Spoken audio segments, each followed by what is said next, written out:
So before I get started with the questions that you guys submitted to me, does anybody have any questions that they wanted to talk about before we get started with those my list of questions that I have written down? If you do, you can unmute yourself and ask away. Hi, Kendra. This is Tammy. So Hey, Tammy. I have one question. One of the early modules you talked about, if you don't, you're not going to be able to memorize this, right? At some point you will, but not in the beginning. So what do you suggest? Let's say if we're at the table, we've been practicing, we feel like we have it, and then we come to this document and we just Draw a just blank. just draw a blank, like what does this mean? And even reading over it, you can't really, because maybe it's the way that it's written, you really can't grasp what it's really saying. So how do we handle that? What do you suggest? So, first, again, make sure that you can nail those most important four or five documents, which would be the notice of right to cancel if it's a refi on a primary residence, the closing disclosure, the note, the payment letter, and the deed. Make sure, if you can't do nothing else, make sure that you can nail those five documents because, again, those are the ones that are going to have the most important information. And those are the ones that really have the information that's quote unquote negotiable. Like that's the stuff that the signer could have worked with their lender to negotiate or to change. Pretty much everything else in that file is non-negotiable. So I tend to handle things with a little bit of a joke. And I know that's kind of hard when you're new. I tend to laugh things off a little bit. So if I get to a form that I don't really know, first of all, if you made it through those first five, usually you can generally just say the title of the document and then tell the person to sign here. Okay. If you do that, because they're going to follow your lead. Okay. So if you're like, this is the such and such and such and such document, sign here with your middle initial, please. Most people will go ahead and just sign it because the major questions have already been covered. Now, if you get to a form and you look at it and go, ooh, I don't really know what this is. I'm not even sure what this says here. Take a look at it.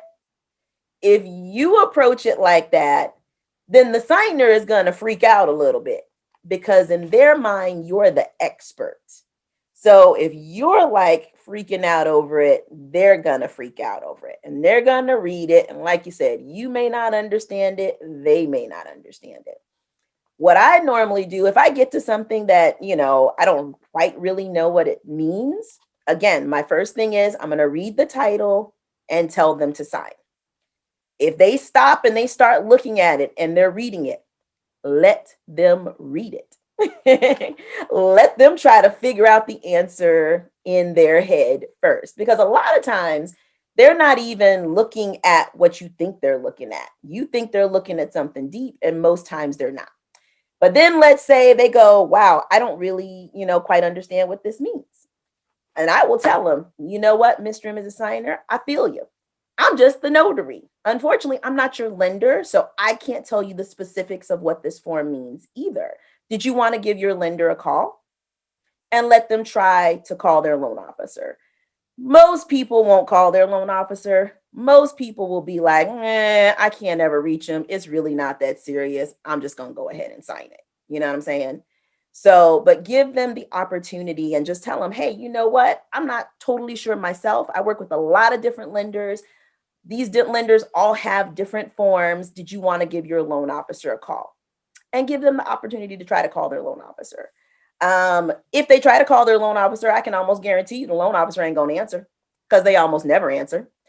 And then that's when you kind of tell them, hey, sorry you weren't able to reach them, but we've already signed the most important stuff in your documents. If they have the right to cancel, let them know. Remember, you've got your 3 days to cancel. Also, remember, if you don't sign this, your loan can't fund. So is this something that, you're worth your loan not funding over? And most people are like, no, it's really not that serious. So The big thing is read the title and just tell them to sign it. Don't try to figure it out if you don't know what it is or if you don't have a blurb for it. Let them read over it themselves. They will come to their own conclusion about the document. Whether that conclusion is right or wrong, that's on them, but let them come to their own conclusion. Give them the opportunity to contact their loan officer if they feel that strongly about it. Remind them about their right to cancel and just let them know, hey, I can't. I usually tell people, look, I'm only 5 feet tall. They don't pay me enough to break your kneecaps to make you sign this document. If you don't want to sign it, you don't have to. But just know that if you don't sign it, it's very possible that your loan will not fund. And most people will be like, whatever. And they'll just go ahead and sign it. Okay. Great. Thank you. That was long-winded. I'm always long-winded. Y'all pray for me. But hopefully that answered your question. It did. Thank you. Awesome. Anybody else have any other questions before we get started or before I go over the questions that you guys sent to me? Awesome. All right. So let's see what I got here on the list. So I got an email and this person asked about 3 questions. So the first question was, if the buyer says that they wired their funds due at closing, do I ask for proof or do I take their word for it? If they say they wired, I don't want proof. No offense, I don't care if they sent their money or not. It makes me know, never mind. If they say they wired, I say great. And then I make a note. Like if you do a completion report, like on SnapDocs, I think you got to go in and tell them when it's done. A lot of the times there's places for you to put notes in. If you're not working with a company like that, like if you're working with a direct client, I would email them or however you communicate with them and just say, hey, the signer said that funds were wired to title. If title doesn't have the money, trust me, they'll reach out to the signer. If the signer happens to have proof, sometimes they'll have a copy of their little wire confirmation. It's cute. I'll take it. I'll put it in the file. Kendra E. Lewis, I don't care about their money. So, we don't need proof that they sent their wire. You just need to know if they say that they wired it or not. So hopefully that answered that one. And then another question from this person was, I've heard several experienced loan signing agents say that notary errors and omissions insurance is sufficient. They don't have loan signing E&O. What are my thoughts? So, insurance is something that you pay for in case stuff happens. So I personally, my car is paid off.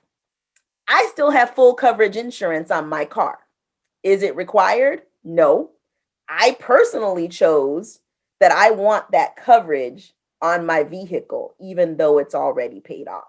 So it's kind of the same thing with signing agent E&O and how much notary E&O you get, or whether you even have notary E&O or at all. Because again, as a notary, you're not required to have notary E&O. You're required to have a bond, but you're not required to have notary E&O. Now, some companies will require you to have it for you to work with them. But just as a notary, you don't have to have notary E&O. So notary E&O is optional. How much notary E&O you have? There'll be some people that have 25,000. There's some people that have 100,000. There's some people who have 500,000. Again, how much you get is totally up to you. If you want to work with a particular company and that company says, we only work with people who have $100,000 errors and omissions, and you want to work with them, guess what? Get you $100,000 notary errors and omissions. Signing agent errors and omissions. It's a new product. It's not even available in all states. It's only available from a few companies. So do you have to have it? Absolutely not. As far as I know, it's not required by any company for you to have signing agent E&O. But again, just like any insurance, that is insurance to protect you. So it's up to you to decide if you want to protect yourself with signing agent errors and omissions and how much to get, you know. So, and I see people going back and forth about it all the time. And I'm like, why are y'all fussing with one another? Get the insurance that you want to get for you, that you're happy with, and that's all you have to do. So, you know, again, is it required? Absolutely not. Do you have to have it? Absolutely not. It is totally up to you how much E&O you want to get, because again, it protects you. Awesome.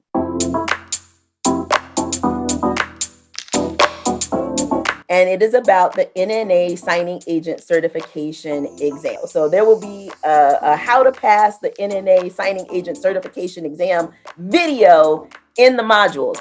The first thing I want to say is, do not freak out about the NNA signing agent certification exam. That exam is really super easy. All right, so we are going to talk again about direct business, because